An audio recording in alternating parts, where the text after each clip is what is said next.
Hello, this is Law Express. There are some instances that the law requires of us to be busybodies, and this involves disclosure of information about certain persons or institutions within some parameters. Today on Law Express, we discuss whistleblowers. We'll go for a quick commercial break. When we return, you get to meet my co-panelists. Don't go away. This is Law Express, and my name is Noella Seidu.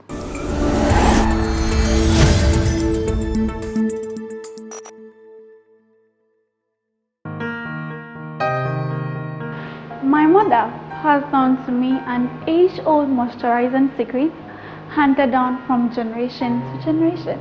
Shea butter has been and still remains the ultimate and trusted natural product for the skin. It is safe for all, including newborns. I use Violon Shea butter products for my hair and skin and for all my children right from birth. Violon Shea butter is an amazing diaper cream. I love my family. That is why I trust only Violon Shea butter products for our skincare needs. Violon Shea butter. Feed your skin right.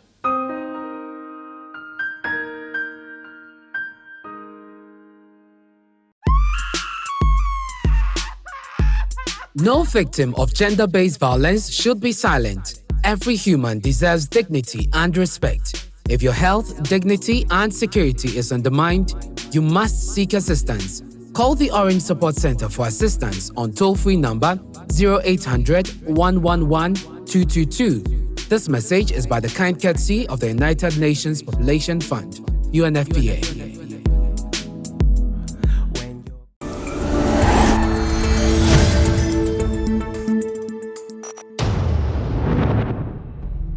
Freema Kwame Indor. Freema is also a lawyer who works with the Commission on Human Rights and Administrative Justice. Freema enjoys reading, cooking, and singing. Bidi Tuku. Bidi is a private legal practitioner and an officer of the Commission on Human Rights and Administrative Justice. When not working, he loves to read and watch football. Noella Seidu. Noella is a private legal practitioner and a consistent member of our three-lawyer panel on the show. She plays a dual role as the host of the show and likes to play tennis and read.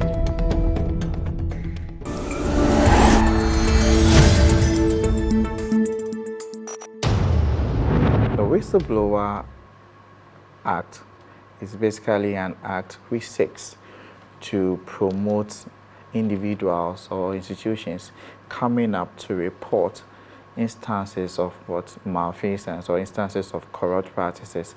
They may not necessarily be parties to this particular instance, but they may be privy to information which has to deal with the fight against corruption. Okay. That's just an aspect of the act, because it goes on to talk about environmental degradation and all that. So the act is basically an act which was formulated to empower individuals and the public to come up with information, and also certain portions of the act also give some kind of protection to these particular individuals. Yeah. And I believe that as the discussion goes on, we will try to go into details and then discuss some of these protections which are provided for under the act. Yeah. Mm-hmm. Aside that, it also provides for the manner in which these disclosures has been made, this report has been made. That's very, very important. There has to be a procedure. It's not just done anyhow. The information you are going to give must be made in good faith. Okay. You know, that's a very, very important requirement. It should be made in good faith. You don't just go and provide any information and spoil somebody's name and you know, go away with it. So basically, this act is just situated in the public interest sphere. So okay. The first intention or purpose should be that the information you're about to disclose should be in the public interest. It should be such that it prevents some crimes from occurring, corrupt practices, impropriety, and all of that. Yeah. What should be the consideration in the disclosure of this impropriety or conduct? What kinds of conduct are we looking at here? The Act makes a lot of provision for this conduct, and it ranges from having a reasonable belief that an act or an impropriety is being committed, has been committed, or would be committed. Yeah. And if you find yourself that someone is in the act of committing a certain impropriety, which has been defined under the act, then you can come up and then report to the appropriate institutions. So it's not just, it doesn't ask that it must be a fact per se, but if you reasonably Believe. And the law even says that likely, likely, if it's likely to happen, that's very important. So even likely to happen, you know, is a requirement. You can also, you know, come under this law and make a case. So I think at this point, after talking about the reasonableness standard and the fact that you could report where you feel that it's likely to occur, we should look at some examples of these kind of crimes. And I think that's economic crimes. Economic crimes. Degradatious crimes, so environmentally degrading activities. We are looking at health, conduct that is offensive to the health of individuals or the society Exactly. As a whole. Then we can probably bring it down to who a whistleblower really is. Okay, I would say that a whistleblower is someone with information enough, reasonably believing that the information or the facts that he or she has would go a long way to fight an act. That person shouldn't have any form of interest, you know, be it monetary or otherwise, because there are instances where somebody may go in extorting money from someone because he has information, and when that extortion does not go on as he expected, he now reports. Such so a person is not In coming good in good faith, Yeah. and definitely is not a whistleblower. Wow, so it's not a simple thing of just reporting something. No, There are all these standards that ought to be there so people are not victimized. that's it. Can we now probably just take it to who qualifies to make a disclosure? If you're Yes. an employer and your employee has messed up, you can make a disclosure to the appropriate institutions. If you are also vice versa, Okay. you know, and maybe if you work in an institution and you think that there's a public officer who has messed up or who has committed an act which may be tantamount to, let's say, corrupt practices, you can disclose it. So you just have to be someone having reasonable information and coming in good faith. Yeah. And an employee, even an employee can make a disclosure against a fellow employee. Yeah. It mustn't be an employer-employee Employer, issue. You know. And the law also says any person or institution. So it covers almost everybody. Yeah. So once you are acting in the public interest and you are acting in good faith and you have reasonable belief that an act, criminal activity or impropriety is happening or about to happen, you could make that report. Exactly. So can we now go to the institutions, okay, or persons to whom this complaint can be made? A lot of cases, about 18 institutions that you know, you could make this disclosure to. The Auditor General, the Attorney General, the police, it mentioned Shraj, it mentioned the chief or elder of a family, A member of parliament, a minister, a minister, an serious MP, fraud officer, serious fraud office, and staff of intelligence agencies, you know, a chief.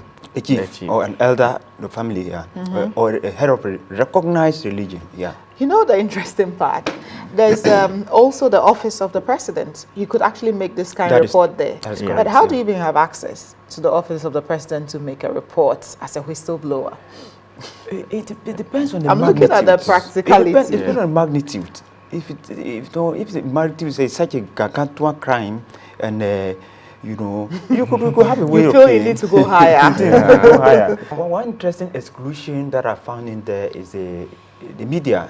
It's you know, silently exclude the media.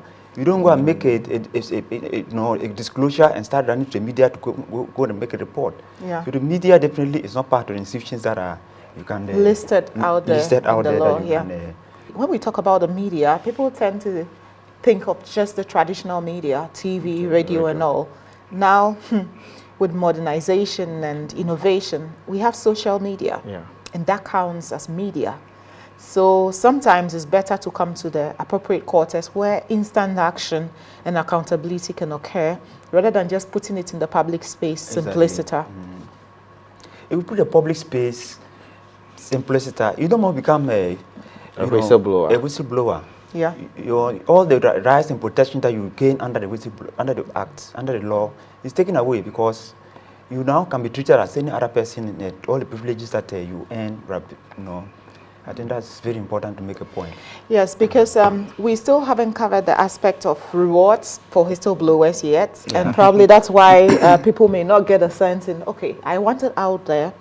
Shouldn't matter who I tell. Yeah. Once it's out there and there's some action. But I'm sure as we progress, we'll come to what protections and benefits are there for whistleblowers, because the law understands that what you're doing may be risky. Let's look at the procedures for disclosure. Mr. Toku first mentioned the fact that, look, there's a particular way and manner in which this activity can be pursued. Disclosure may be made in writing, or even if you can't write orally, you can walk into any of the institutions that have been listed, and then you can make your oral disclosures to them, and definitely they'll put it into writing. For instance, when you come to SHRAJ, the registry, we have competent people there who would even reduce your oral complaint or disclosures into writing. So you don't necessarily have to be someone who can read and write. Yeah. So when you also look at the law, it makes it possible for you to make a complaint of disclosure to a chief or the assemblyman or somebody who may not even be, but the person's duty to now lead you to the appropriate place where they can take down this complaint in writing and the necessary procedures triggered. So the law states that the disclosure, as far as practicable, must include a full name, address, and occupation of the whistleblower. So the one making the report has to give his details. So it's not like some nameless person. In case there's some action about to take place and they want to follow through to ask, for further details, then they can find you. Then the nature of the impropriety you are, reporting. So what is the nature of the conduct or criminal activity about to happen that you are complaining about? The person who you are making the impropriety against. Yeah, the allegation. The allegation against. You're supposed to name his address, and you're supposed to provide, if there were any witnesses to, the complaint you are making. You are also required to state that in the complaint. So with the witnesses, we still have to indicate their full names and addresses. All this is for tracking purposes, just so they can authenticate and verify the information you are given, not because they are going to publish or tell these people that you are the one making this allegation against them. I think it's important for people to know that there's some protection in the system for them. So what about people, employees making a disclosure against their employer or fellow employee where you remain in the same employment? It's still allowed to do that, It's still right? allowed, and the Act provides some kind of protection for you. And so you need to state it from the start. Yes. So you need to state your position from the start. Maybe I work with this institution and my employer is engaged in, let's say, tax evasion. And for that matter, I think that the state is losing. This is the evidence I have to support whatever I'm saying. And I'm reasonably believing that a crime is being committed against the state. Definitely the state will provide you the protection that you deserve, as long as you remain in the employment of such an institution. Yeah, so another example could be where they are violating all the labor laws or SNIT's requirements and all of that. So you just make the report, but you need to let the institution you are reporting to know that, look, I still work there. I don't intend to quit my job. I just want the right thing done in the public interests and in good faith. But they say, interestingly, when it comes to, for instance, for SNIT, for instance, the employees who work to SNIT, all right, lodge their complaint and tell them, please, when you go, don't disclose that I came here. Yeah. I just want my benefits to be, better. I just want my SNIT contributions to be paid. So I believe that the public is not so much vested with enough information on the Whistleblower Act and knowing very well that you can still go and disclose However, there's some protection for you, and your employer may not or has no right to victimize you because you have made such a disclosure. If the public becomes so much aware, I believe that when they go to places like SNATE, they will not be hiding their identity from them. Please don't go and tell them that I came here. Yeah. And that is the practicality on the ground. Mr. Freeman, you earlier mentioned the fact that you do not need to be educated to be a whistleblower. Yeah. And following that, you mentioned the fact that you could make your complaints orally. That's all. But we all know that the law requires that at some point, this should be reduced into writing. You know, that's why the institutions are many. The report to the number of institutions are many. Or persons. Or persons are many. So, I mean, it should be reduced. Many of those institutions, I mean, they should be able to write it down. And if it's made to somebody who cannot write, it's a person's duty to take it to one of these institutions where it can be reduced into writing. Bear in mind that any disclosure, any information that you give, you are required to send a copy to the Attorney General's office within 7 days after the complaint has been made. So whose duty is that? The person who is taking down the written the disclosure will have to forward a copy to the Attorney General's office within 7 days. So this cannot be done verbally. So this has to be done written by the law. So you've walked into Shiraj, let's say. You've made your report and you speak only the Gari. So they find somebody who understands the language that you are speaking. They write it down. Okay, they reduce it into writing. They are required to read it over to you and interpret it for you to just make sure that it checks out and this is exactly your story. So at that point, it's Shiraj's duty to serve the AG's department with a copy within 7 days. Yes. Let's push the conversation further. Let's talk about action by the persons who now receive the disclosure of the impropriety, apart from the record keeping and all of that. When you receive it, you have a timeline for you to even conduct your investigations. According to the Whistleblower Act, you have a maximum of 6 months to conduct your investigation and then issue a report to the AG. Now, when you receive such a complaint or such a disclosure, you must definitely hear from the other side. The rules of natural justice, will definitely apply here. That this is the information we have about you, and that we are giving you the opportunity to also respond.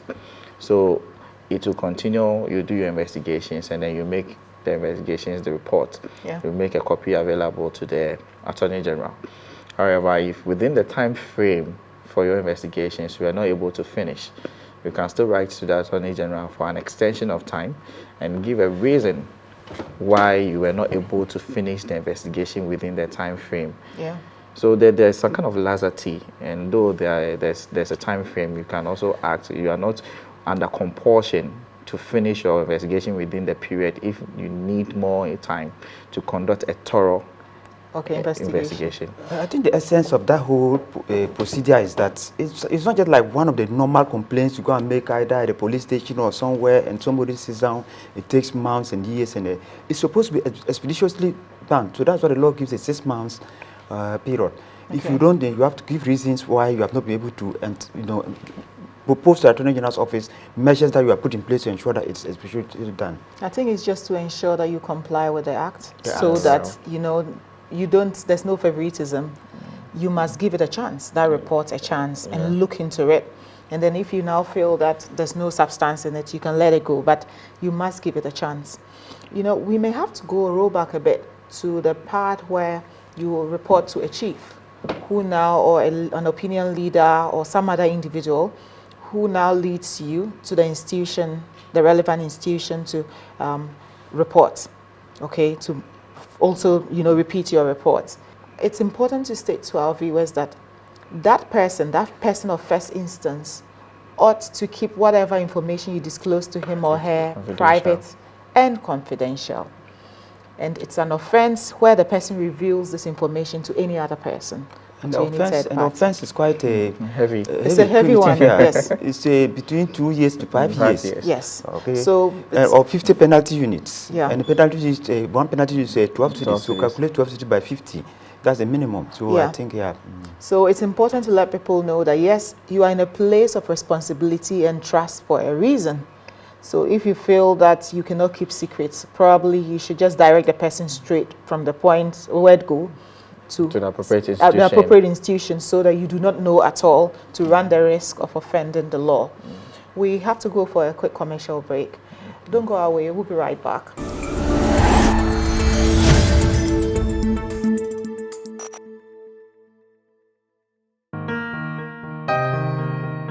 My mother passed on to me an age-old moisturizing secret handed down from generation to generation. Shea butter has been and still remains the ultimate and trusted natural product for the skin. It is safe for all, including newborns. I use Violon Shea butter products for my hair and skin, and for all my children right from birth. Violon Shea butter is an amazing diaper cream. I love my family. That is why I trust only Violon Shea butter products for our skincare needs. Violon Shea Butter. Feed your skin right.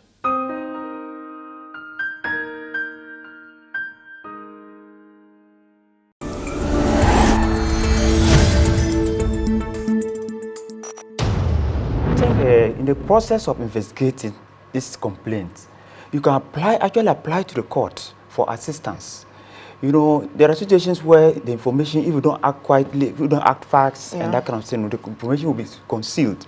You can apply for court to assist you in whatever form for you to, you know, help procure this information or store this information in such a way that it is not tampered with. You know, there are also instances where, you know, the person from whom the information is being sought, the whistleblower, may just, you know, be victimized. So you can apply to the court for a court assistance to prevent any of these things and To protect the person from any form of assistance while you investigate the matter. I think that is really important here. So now, after you've done all of this, there should be a report, right, Mr. Freeman? Yes, there should be. So let's look at the manner in which here. The report is usually made to the AG, and you have within 60 days.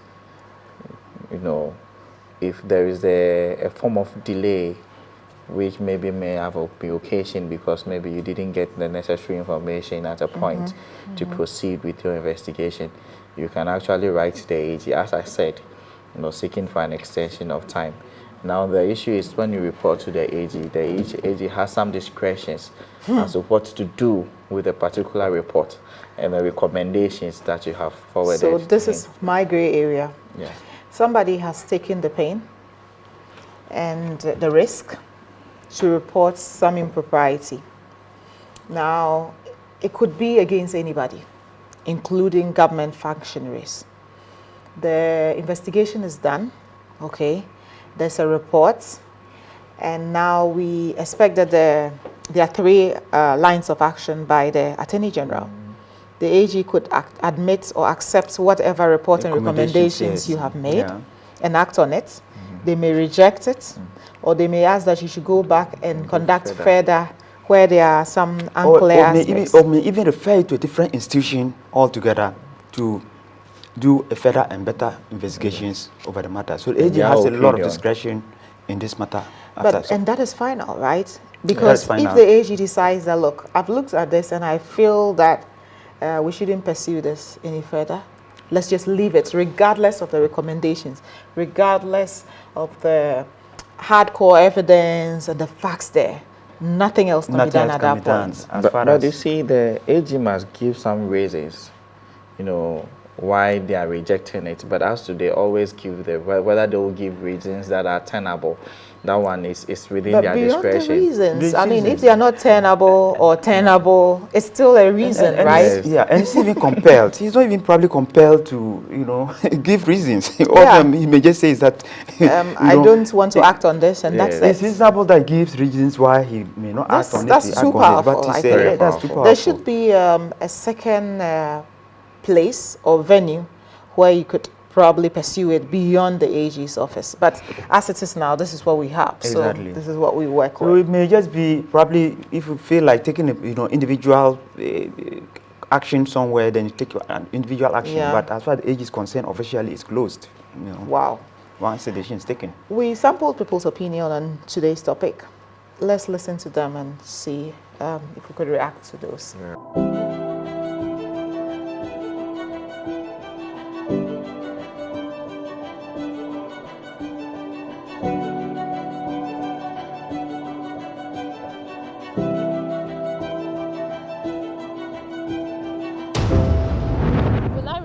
A crime happening or about to happen? Absolutely, I will, because it's going to reduce the rates of crimes in our society. Well, I think I'll report a crime that is happening or a crime that's about to happen, because as a good citizen, you have to be concerned and to ensure that the people around me are safe and that myself too, I am safe. As a patriotic citizen, you should be reporting crime scenes each and every instance in your life. As a good citizen of this country, I believe it's not only the responsibility of the police to actually protect us, but we the citizens can also help the police to protect us. So yes, I would report a crime.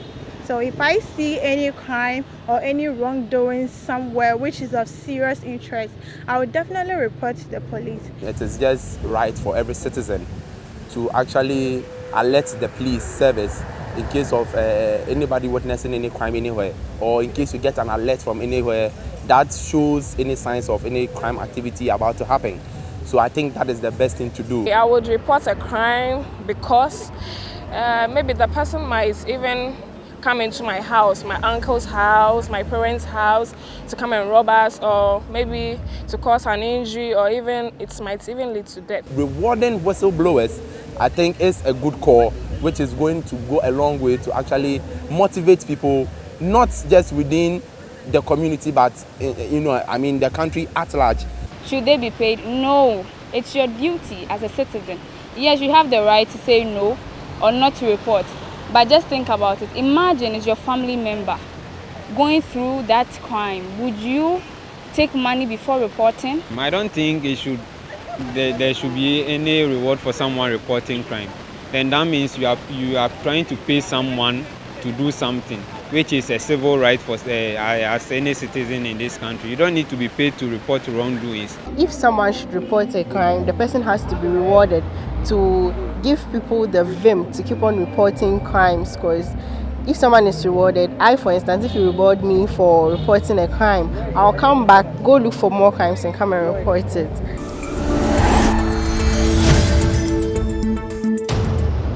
Yeah, I think the observations made by the viewers are very, very apt.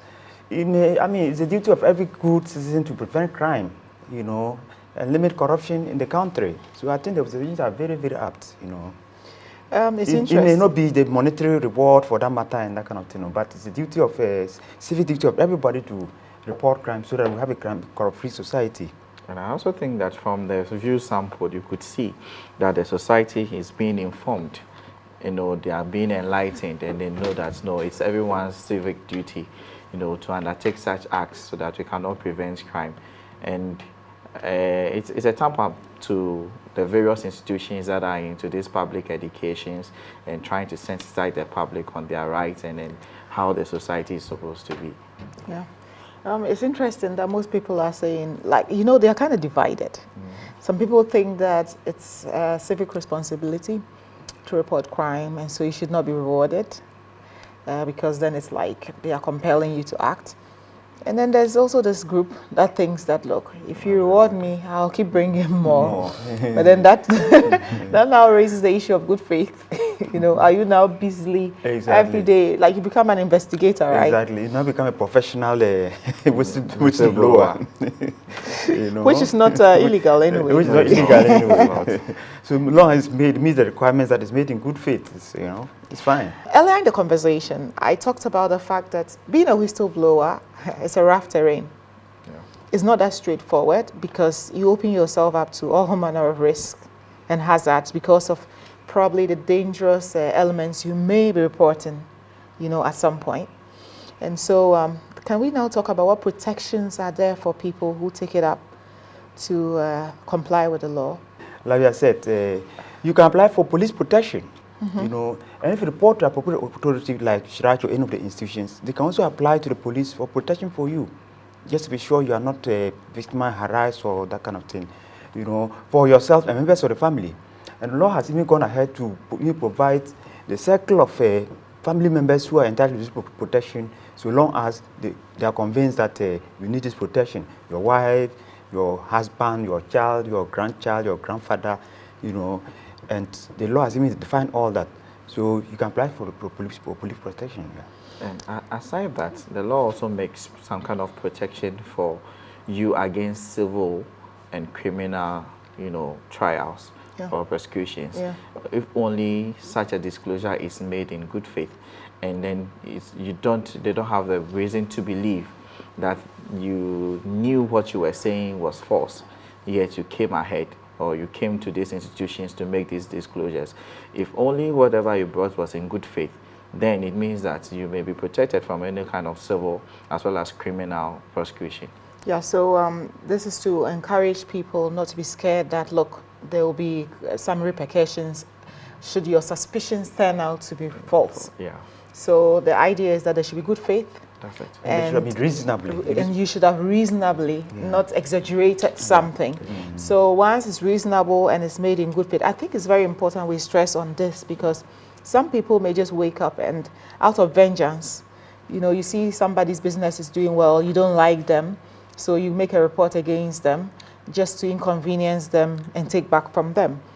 It's not that automatic that you'll be protected if there's proof that you did not make this in good faith and within the sphere of some reasonableness. Can we talk about victimization in the space of the employer-employee and relationship? You are an employer, and in the course of this thing, you cannot victimize a whistleblower. The whistleblower can always go to the Shraj or any other institution to seek support that this is what is happening. And Shraj or any other institution can always come in and...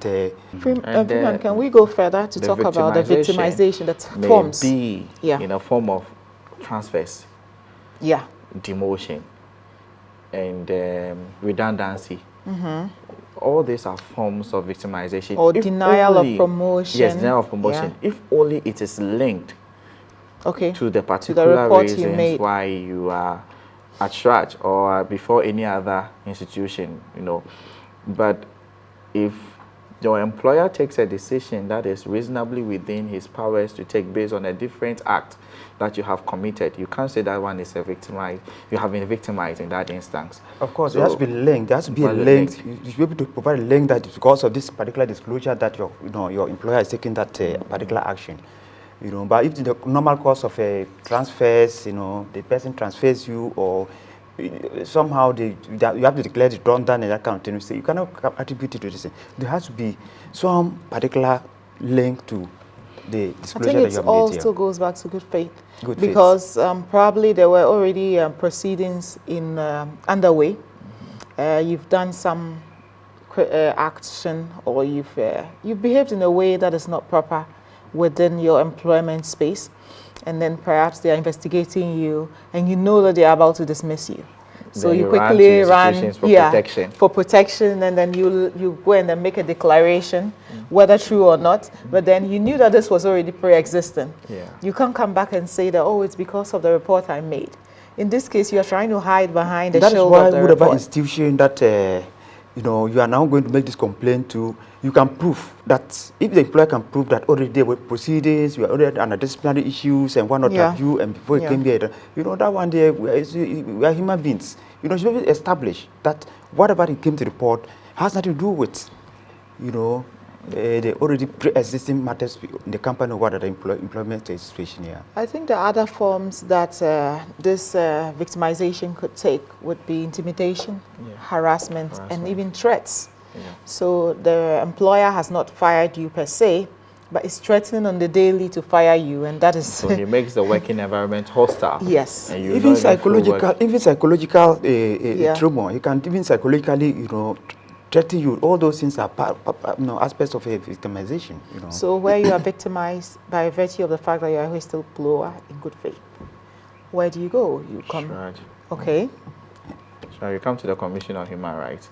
The Act specifically provides the Commission on Human Rights as an institution that is supposed to protect a whistleblower in an instance where the victim is being what the whistleblower is being victimized. Yeah.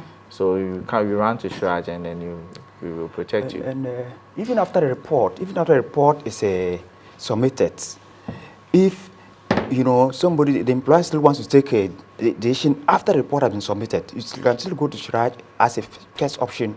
So that is after everything is over. Exactly. So post proceedings. Yes. Yeah. But since you both are with Shraj, I would like that you go further into the steps you take once such a report is made. So somebody is a whistleblower. The person is going through some victimization. The person comes to you. Where do they go to when they arrive at Shraj? You go to the registry, make a complaint. If it's a written complaint, they will receive it and go through the process. If it's a verbal complaint, if you cannot write and you walk in there, even you can write and you walk in there and want to make a verbal complaint, they will take you through the process to write it, and so long as you can sign, you sign. If you cannot rightly mention the first time, if you cannot write, they will explain it to you to your understanding, the language you understand before you sign. It goes through the assessment process and the investigations kicking from there. Very well. Once again, we need to hear from our sponsors, so let's hear from them and then we'll be right back. Stay tuned, don't go away.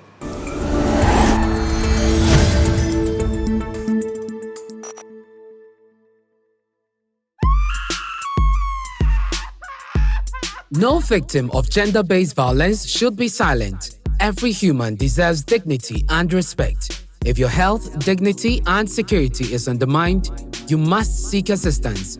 Call the Orange Support Center for assistance on toll-free number 0800 111 222. This message is by the kind courtesy of the United Nations Population Fund, UNFPA.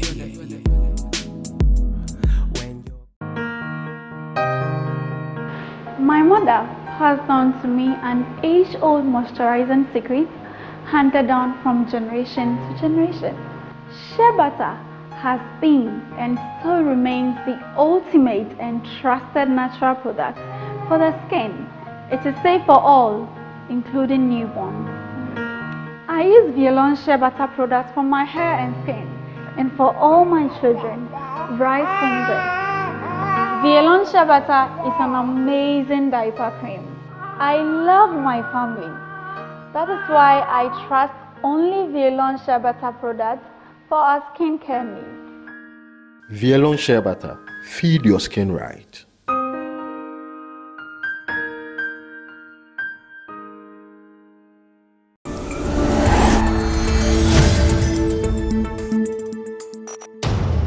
Okay, so we have already talked about police protection for whistleblowers.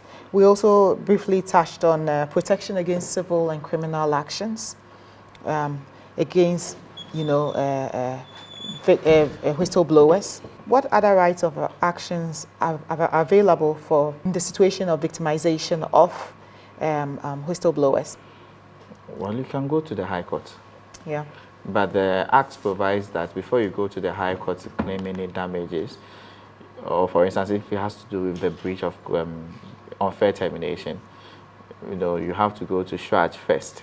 Yeah. And Shraj is the first instance, the first place of call. And it is after that, if you are not satisfied, then you can come back to the High Court. Yeah. So you have to go to Shraj, they will do the investigations and everything, and if you're all okay, then you go to the High Court to sue for damages. So it's just to have Shraj to look over to be sure that you actually have a course of action. Yes. I want to believe it's still to just protect your identity at that point so that you don't jump the gun, expose yourself, and then you lose at the High Court. Exactly. Can we now talk about what really is there for a whistleblower? What should motivate somebody? Yes, we know it's your responsibility as a citizen of the country, but then are there other things in place to encourage people to go out of their way to make these kind of reports? If you look at the law, at the very beginning of the law, one of the objects of this law is to provide a reward system for whistleblowers. Yeah. As I've already said, people are not encouraged to go around just looking for complaints and but to provide a fund, reward system, and that fund, whistleblower fund, is established by law, by the Act, and it is funded from the consolidated fund, with money devoted by Parliament, and also voluntary contributions from members of society. Yeah. So that's how come that fund is established. So that fund is there to provide the reward system for victims of whistleblowers. Yeah. Yeah, and then to add to that, when you blow a whistle and leads to the arrest and conviction of someone, you are rewarded.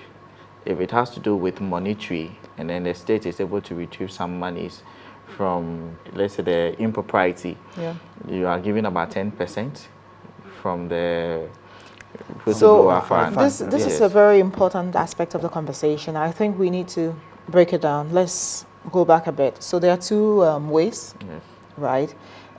First of all, whatever report you made, should have led to some conviction, arrest, or imprisonment. Right? That's the first part. Yes. So once you've successfully helped the state to get this kind of result, then you may get a reward from the fund. That's correct. And then use the fund. I mean, it's not just a fixed amount. It's a case-to-case basis. Exactly. So if you were able to save the state, let's say 1 million cedis, then you are entitled to 100,000. That's the second part. Second part. Yeah. The first part is not fixed. It's not like they don't just say to be determined by the Attorney General exactly.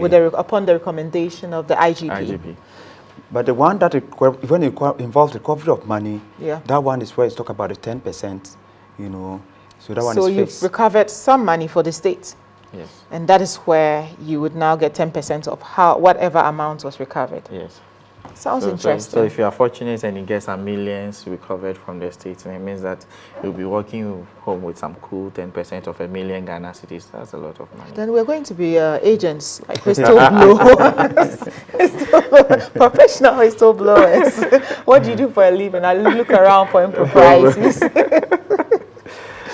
I think this is a good time to check out what questions we have coming through by way of social media.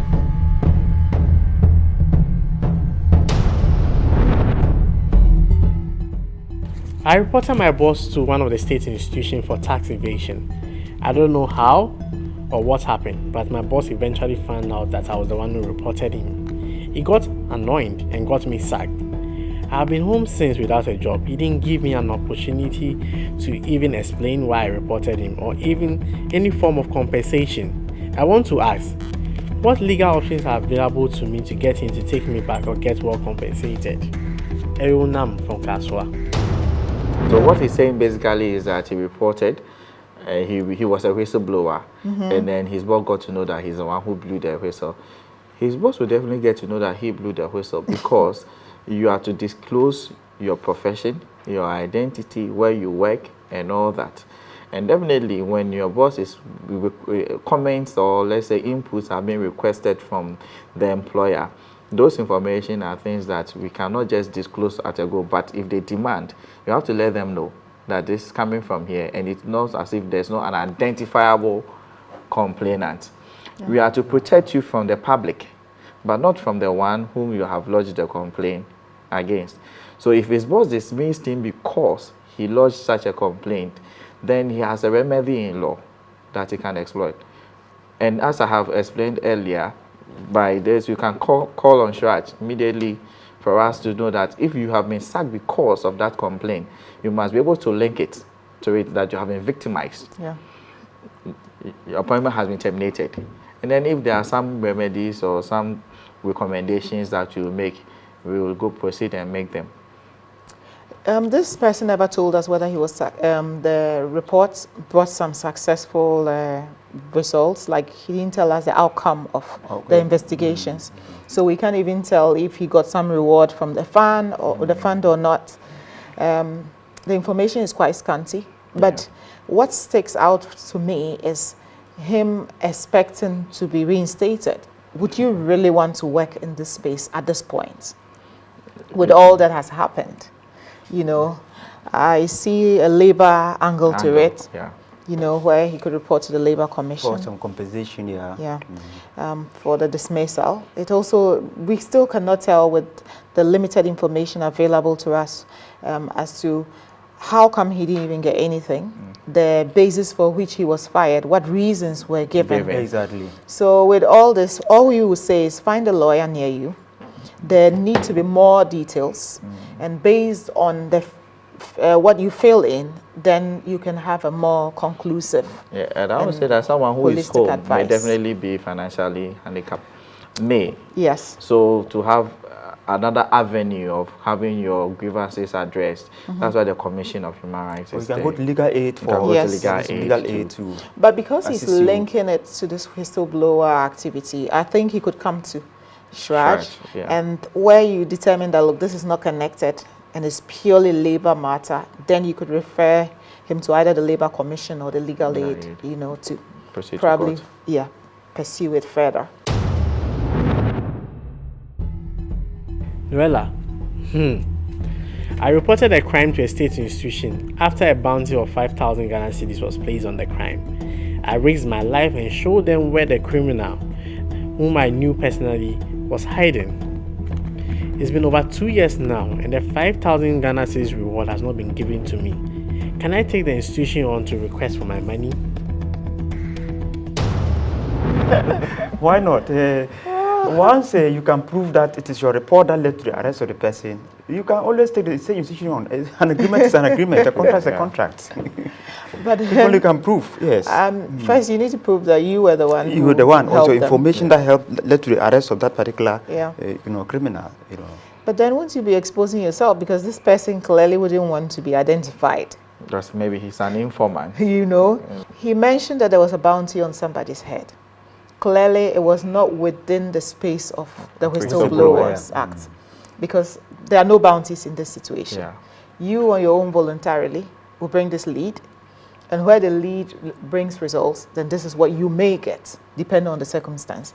In this particular case, I think there was an active investigation ongoing, and they had come to a point where they needed leads, and then they said, okay, anybody who could help, you know, this is what you get. So he didn't comply with this act, so he cannot be covered under exactly. This it's a separate situation, and there may be a reason why you didn't even get this money to start with. There's this angle that I believe it's nearly escaped us. And no, it didn't. So we're saving it for the last. All right, that has to do with void contracts. Yeah. Because in some employment, you realize that in their terms of engagement, they will tell them that you are not supposed to report such acts and all those things. Immediately, some of these things crop up in your employment. You can take out the job, all right, but that kind of clause is void. Yeah. And it's not enforceable by any court. Okay, or against you. Or against you. So let's explain it further. You're signing your employment contract, and they've written that you are not allowed to make reports to state institutions. You are not allowed to talk about any impropriety happening in the business. You have to keep everything happening in the company. You know, there's this omnibus statement where you have to keep confidentiality, everything private in the company. It does not apply to things in the national interest. Okay, it doesn't apply to things which to conduct which, in good faith, where reported, could fall under the Whistleblowers Act, which amounts to a crime under the Act. Yes, yes. So yes, it might be there. You might have signed to it, but you are still allowed, regardless, to make the reports to the appropriate entity. Sure. It's been another engaging conversation today on Law Express. We outlined the fact that, look, we have responsibilities as citizens, okay, beyond crimes and conduct that affect us as people and our families. We need to go beyond that to look out for the entire society. And the law requires that where there is some activity which affects the moral fiber of society, affects the nation as a whole, and affects even individuals, you are required to make these reports under the protection of the Whistleblowers Act. Our conversation today, okay, has been engaging. Thank you so much, gentlemen, for joining me on Law Express. Thank you.